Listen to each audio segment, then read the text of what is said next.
Bonjour ou bonsoir à tous en fonction du pays et de l'heure auquel vous nous écoutez. Bienvenue pour ce nouvel épisode de l'AFC Corner, le podcast Asie de la rédaction de Lucarne Opposée.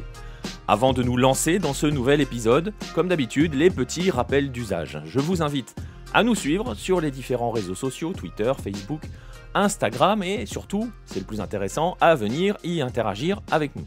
Vous pouvez également rejoindre notre Discord où là, vous aurez l'occasion de discuter non seulement avec la rédaction de Lucarne Opposée, mais aussi et surtout avec la communauté de la planète Lucarne Opposée, de la planète Hello, la planète où le football ne se couche jamais. Et si vous venez faire un tour sur le Discord, vous vous en rendrez compte.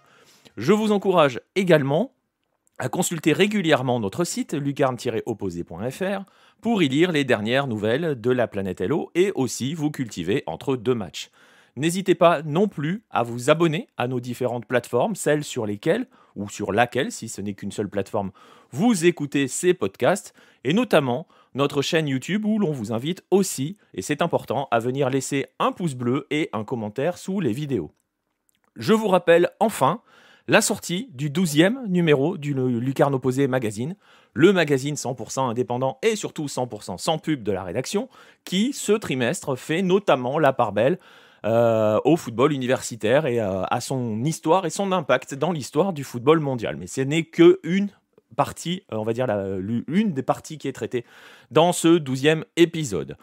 Place donc à cet AFC Corner, le premier épisode de la 4e saison de l'AFC Corner déjà.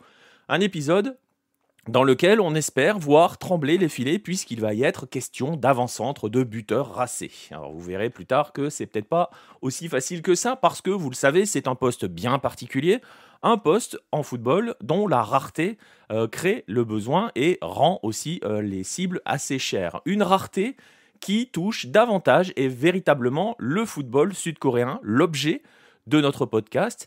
Et puisque l'on va parler de football en Corée du Sud, vous l'aurez deviné, celui qui va m'accompagner pour évoquer ce sujet, c'est forcément Baptiste Mourigal, le spécialiste kimchi de la rédaction de Lucarne Opposée. Salut Baptiste, comment vas-tu ? Salut Nico, ça va et toi ? Eh ben écoute, ça va, on entend que j'ai une voix agréable, ce qui prouve que je suis légèrement malade, mais ça va. Bref, alors, je le disais, je l'ai évoqué, on va s'intéresser aujourd'hui à une véritable problématique, parce que c'est une véritable problématique du football sud-coréen, l'absence de numéro 9 et l'absence d'avant-centre au plus haut niveau. Alors toi, tu le vois chaque week-end en championnat. Les lecteurs de Lucarne Opposée peuvent s'en rendre compte également en lisant les articles sur le site qui concernent le championnat et les sélections, on va y revenir. Nos auditeurs aussi s'en sont peut-être rendus compte lorsque nous organisons les lives K-League. Mais on a donc l'impression qu'en K-League, le poste d'avant-centre est avant tout réservé aux étrangers. Alors, la première question, elle va être simple, Baptiste. Est-ce que c'est une impression ?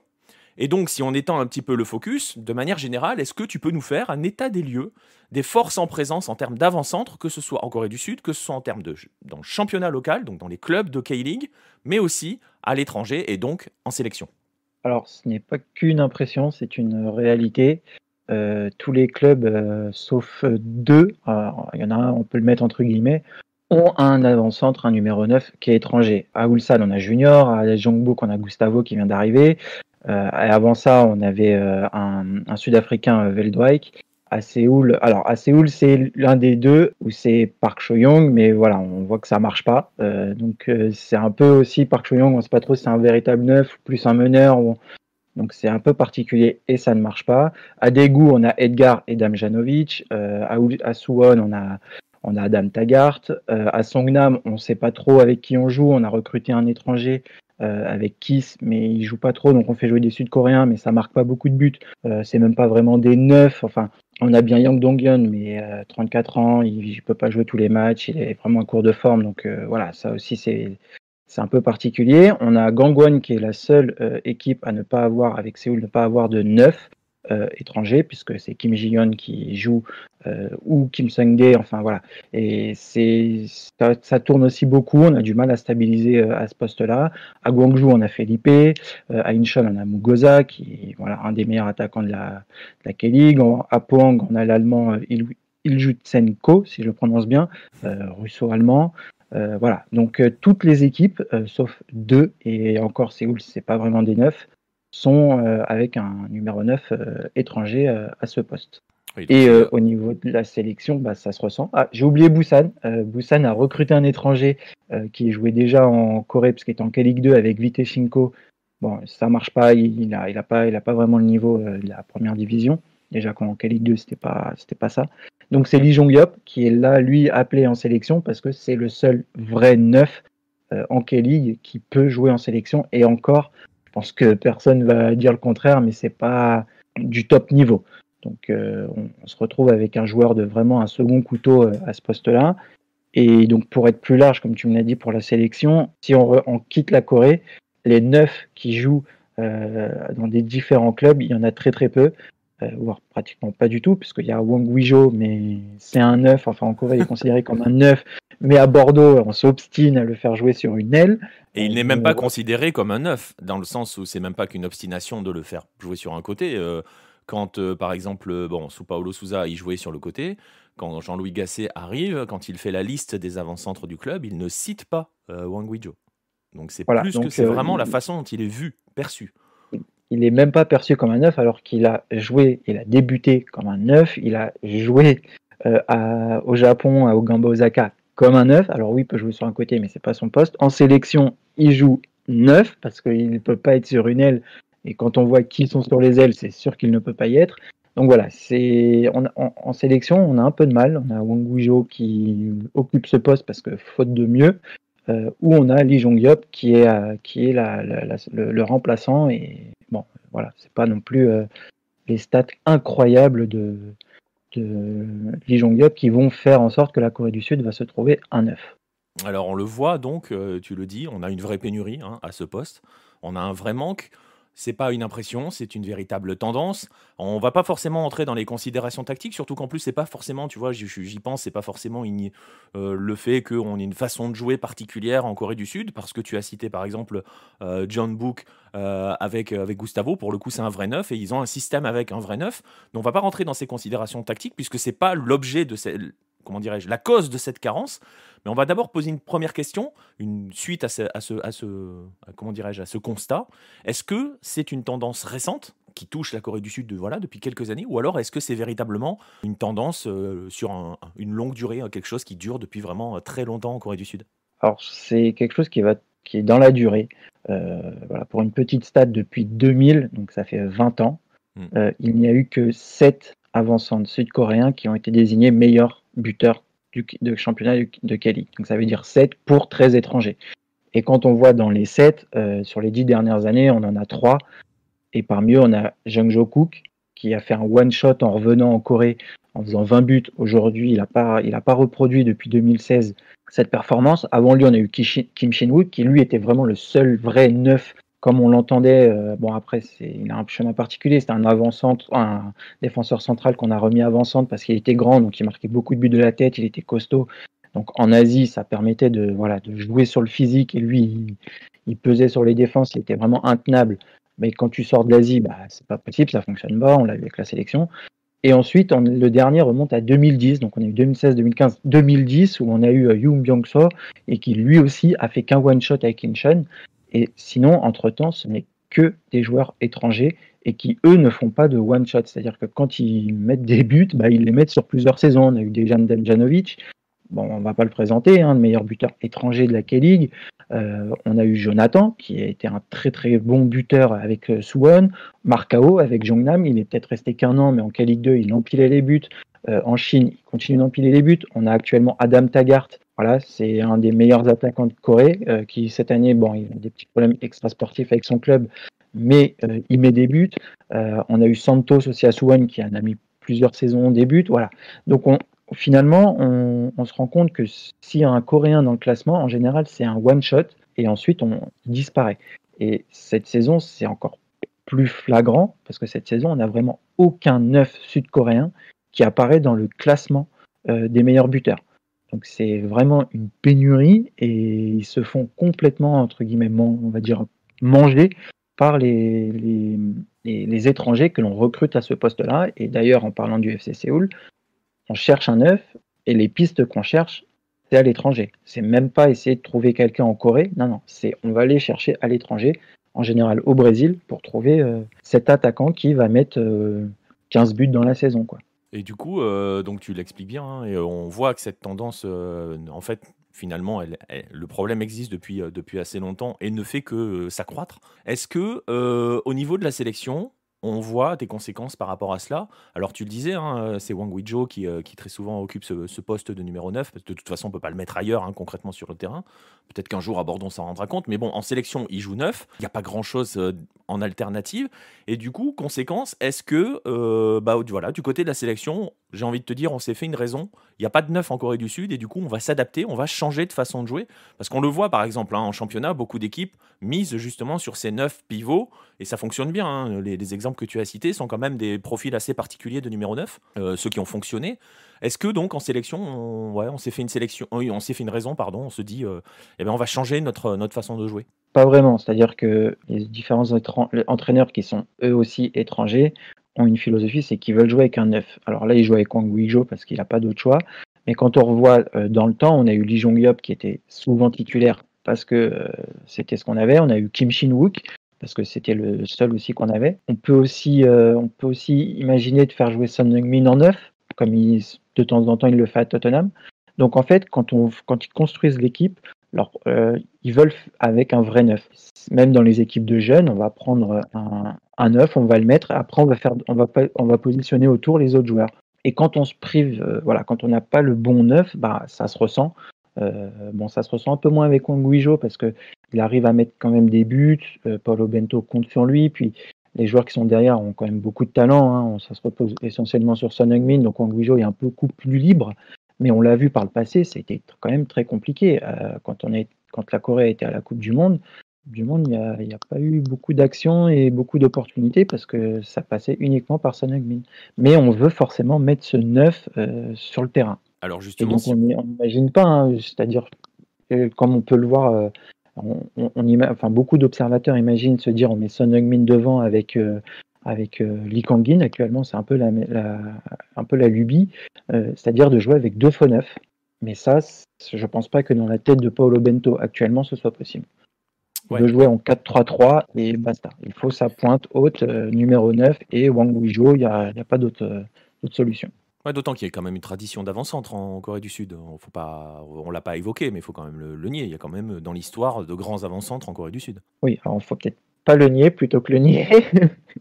J'ai dit le Oui, on nier? a eu des... Ouais. Oui, Bon, oui, on pardon. a eu des, Oui, il faut pas le on a eu nier, c'est ça. des, Il y a une histoire, il y a une tradition d'avant-centre en Corée du Sud. Bah oui, on a quand même eu des grands joueurs à ce poste-là. Le plus récent, c'était Lee Dong-kook, bon, qui a eu une période un peu compliquée avec la sélection, une histoire assez pas banale, on va dire. Il était quand même surnommé par Gus Hiddink par le talentueux, le feignant talentueux, c'est-à-dire comme il ne travaillait pas, bah voilà, il l'a pas pris pour la Coupe du Monde, par exemple, en 2002. Mais on a eu de nombreux neufs. Park Chu-young à sa belle époque, c'était un neuf qui était assez performant. On a eu Kim Do-hoon, qui est actuellement entraîneur d'Ulsan, qui était même surnommé le bombardier. Enfin, voilà, on a eu quand même une sélection qui avait des numéros 9. Même Chabomkem pouvait jouer à ce poste-là et il est toujours la grande star du football sud-coréen, la grande légende, et il pouvait jouer à ce poste. Et là, depuis 20 ans, on a beaucoup, beaucoup de mal.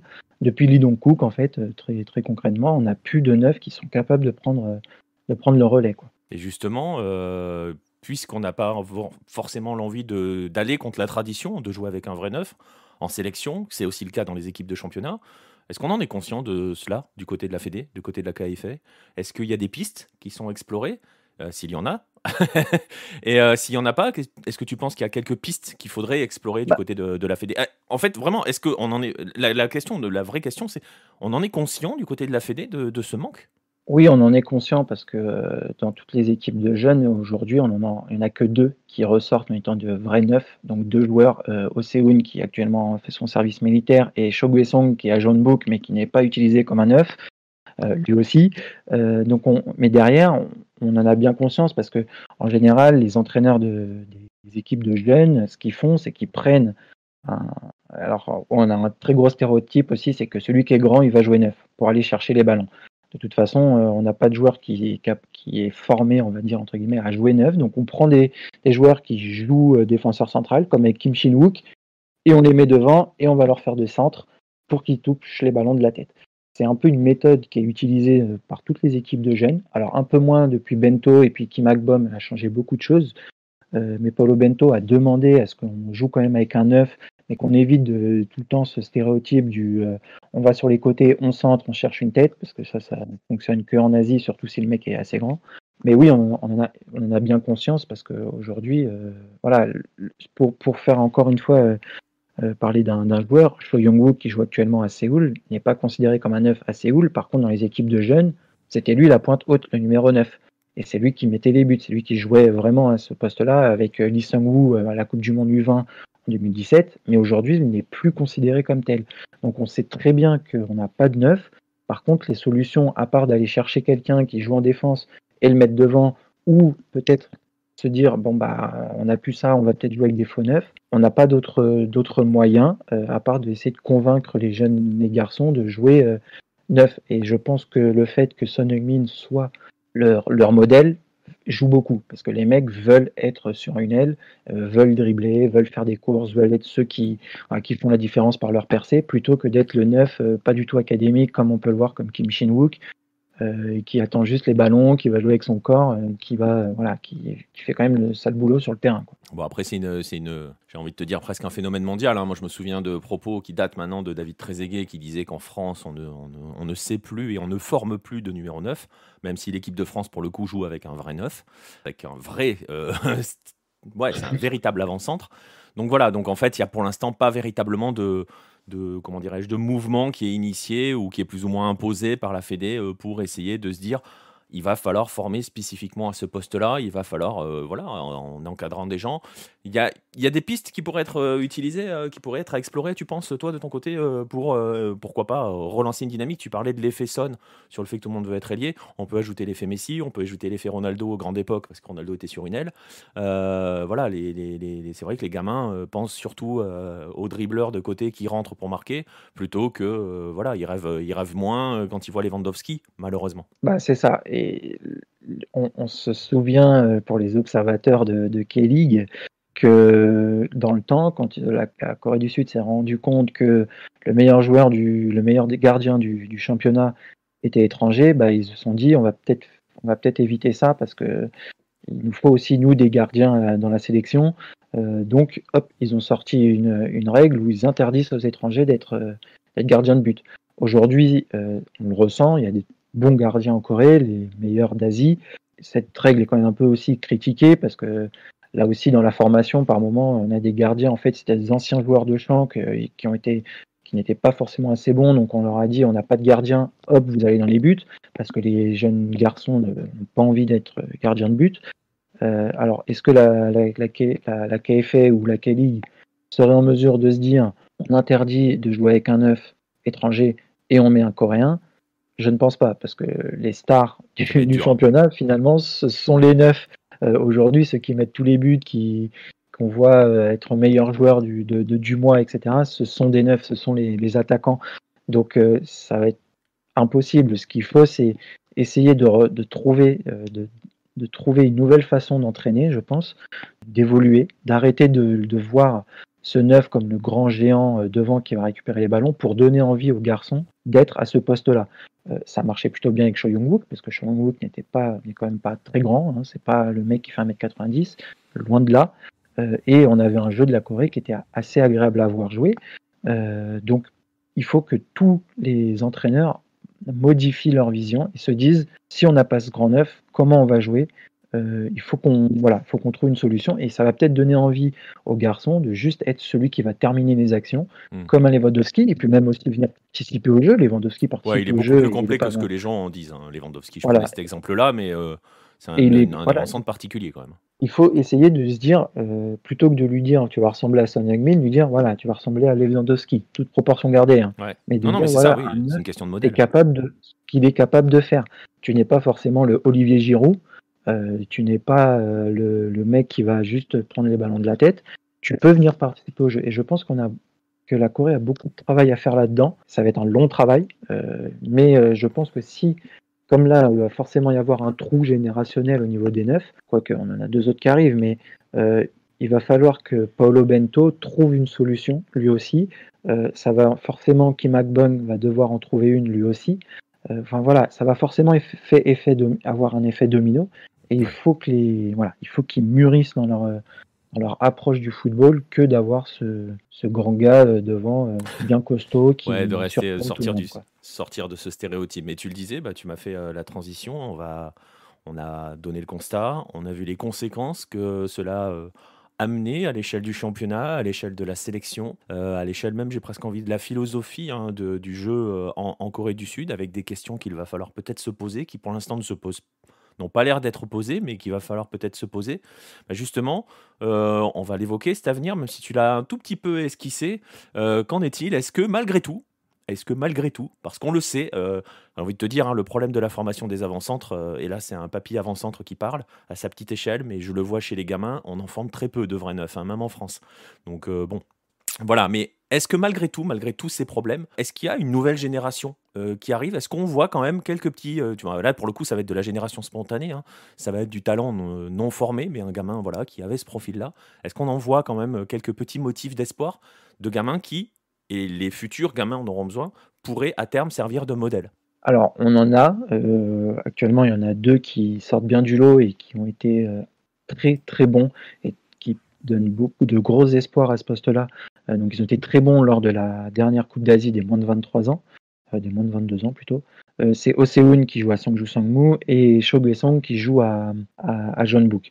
Oh Se-hoon a un parcours assez compliqué, dans le sens où il appartient à Ulsan, mais il a pas eu de temps de jeu, mais en même temps, quand on arrive dans un club comme Ulsan et que celui qui est devant nous, bah, c'est junior, et qu'on a 18 ans, c'est pratiquement impossible de se faire une place. Et l'autre, le second, et donc là maintenant il est parti faire son service militaire, il en a profité très tôt. On a vu qu'il avait quand même un peu de mal, je l'ai vu au tournoi de Toulon, c'était un peu compliqué, mais là il a beaucoup progressé et il devient assez intéressant. Après, ça reste le grand neuf costaud parce qu'il fait quand même 1,93 m, donc on est toujours dans ce stéréotype du grand neuf devant, et en plus son modèle c'est Kim Shin-wook. Donc voilà, on ne changera pas. Il va pas nous sauver, quoi. Donc, mais il a quand même, on voit qu'il a quand même un peu plus technique que Kim Shin-wook. Voilà, il participe un peu plus au jeu, il fait un peu plus de courses. Donc, on sent qu'il a quand même pas mal évolué pendant ses passages pour le service militaire. On attend énormément l'année prochaine parce que quand on joue pour son service militaire, c'est toujours particulier. On peut disparaître de l'équipe parce qu'on a des entraînements, etc. Donc, c'est un peu un contexte particulier. On attend beaucoup de l'année prochaine. On ne sait pas où il va signer. Est-ce qu'il va rester à Ulsan ou est-ce qu'il va aller trouver du temps de jeu ailleurs? À voir. Mais c'est une grosse promesse. Il était très bon, encore une fois, à la Coupe des moins de 22 ans. Et le second, c'est Cho Gui-song qui a complètement explosé l'année dernière en K-League 2, qui avait fini meilleur buteur sud-coréen avec 14 pions de ce championnat. D'ailleurs, même en K-League 2, par moment, ce sont des étrangers. Actuellement, c'est un Nord-Coréen qui est le meilleur buteur du championnat. Bref, donc Cho Gui-song avait quand même explosé. Il avait aussi montré de très belles choses à la Coupe d'Asie des moins de 22 ans, avec un jeu assez différent de Oh Se-hoon, puisque lui, il participe plus au jeu, un peu plus. On va faire la comparaison, mais que Lewandowski. Donc c'est un autre profil. Lui aussi, il est grand. Il pourrait jouer de la tête, mais c'est pas vraiment son, son meilleur atout. Mais cette saison, il a été signé par Jeonbuk. On se disait, ah, Jeonbuk cherchait son neuf, ils l'ont trouvé, ça va être Cho Gui-song. Sauf que José Moraes, lui, a vraiment le jeu le plus stéréotypé à la coréenne. Il me faut mon grand attaquant devant qui va prendre les ballons de la tête. Ce n'est pas le modèle de Cho Gui-song, donc il est positionné sur une aile. Ça fait le même rendement que Wang Guizhou. Donc il n'est pas vraiment utile, et je pense que là, il vient de perdre un an, et ça peut être très compliqué. Mais on a ces deux noms. Après, si on enlève ces deux noms, on n'a pas grand monde. À l'université, on parle plus des milieux de terrain, des ailiers comme des futurs grands joueurs sud-coréens, mais pas du numéro 9. Donc vraiment, ces deux noms-là, ils sont jeunes, hein, ils ont 22 ans, Ouais, c'est mais ce que j'allais te dire, ils sont jeunes, donc eux, ils peuvent être les prochains modèles. ils peuvent être les prochains modèles à condition de réussir au plus haut niveau. Ce qui est pour le moment, voilà, on ne peut pas prendre Ouais. comme exemple aujourd'hui Oh Se-hoon quand on est un gamin, parce que voilà, il joue à Sangju Sangmu. Sangju Sangmu, c'est pas une fanbase assez impressionnante de par son statut. Et puis, il joue pas tous les matchs de par le statut du club. Et Cho Guesong, bah, il est en train de rater là où il aurait pu il fait avoir une une saison pour rien. exposition assez incroyable. Et en plus, prendre la relève de Lee Dong-kook, on pouvait s'y attendre. On pouvait se dire, ah voilà, Lee Dong-kook va passer le témoin. Lee Dong-kook, qui est une véritable star en Corée, le meilleur attaquant de ces 20 dernières années, on peut le dire. Et bah là, on est en train de rater un rendez-vous. Et après, derrière, on est un peu dans le vide. Ouais, derrière, ça va être compliqué. Bah écoute, on verra bien. On a déjà ces 2 noms-là, on va les suivre avec attention, hein. On va voir leur évolution parce que évidemment, il y a toujours ces choix de carrière. On l'évoquait même au début, hein, pour des plus âgés comme Wang Weizhou qui est parti en Europe, mais voilà, hein, on voit ce que ça donne au final, où il ne peut pas s'exprimer à son poste. Il n'est pas le seul, hein, dans ce cas-là. Il n'est pas forcément le seul Sud-Coréen dans ce cas-là, ou même étranger de manière générale, une fois qu'il change de continent ou de pays à ne plus évoluer à son poste. Écoute, on va voir ce que cela va bien pouvoir donner pour la Corée du Sud. On va en rester là pour cette émission sur les avant-centres. On va envoyer nos CV pour proposer nos services. Quoique t'es pas trop avant-centre, toi, je crois. Non, moi je peux pas aller jouer en Corée dans les beachs, interdit. Bah voilà, et ben tant pis. Faut que tu changes de poste, hein, en même temps. Hein, tu fais comme le Wookie, tu changes de poste. T'es grand en plus, ça marchera. Ouais, je pourrais être devant, ouais. Ah ouais, pas faux. Pas faux, tu vois? T'y avais pas pensé, voilà. Bah écoute, on va rester là, Baptiste. On va rappeler aux gens, à nos auditeurs, à nos auditeurs, puisque ce sont des podcasts qui vont pouvoir nous retrouver pour d'autres rendez-vous avec des lives de K-League d'ici la fin de l'année, notamment le match que tout le monde attend, hein, il faut le dire, Ulsan Jeonbuk, n'est-ce pas? Exactement. On l'espère, la finale. Si c'est joué avant, mais la finale. Ouais, ça devrait y ressembler vu la capacité qu'a Ulsan à se mettre dans la panade tout seul. Donc ça pourrait être la finale. Pas faux. Écoute, merci beaucoup, Baptiste. Eh ben merci à toi. Et puis merci à tous de nous avoir écoutés, de nous avoir suivis sur ce début de nouvelle saison de l'AFC Corner. N'hésitez pas donc à nous suivre sur tous les réseaux sociaux, sur toutes les plateformes où vous voulez, sur le site, à nous soutenir avec le magazine, ou comme vous le voulez, avec des dons, je le dis. Tous les liens sont dans la description. On vous donne rendez-vous pour une prochaine aventure, dans un prochain numéro de l'AFC Corner, où on changera peut-être de pays, on verra. En attendant, on vous dit à très bientôt tout le monde. Salut.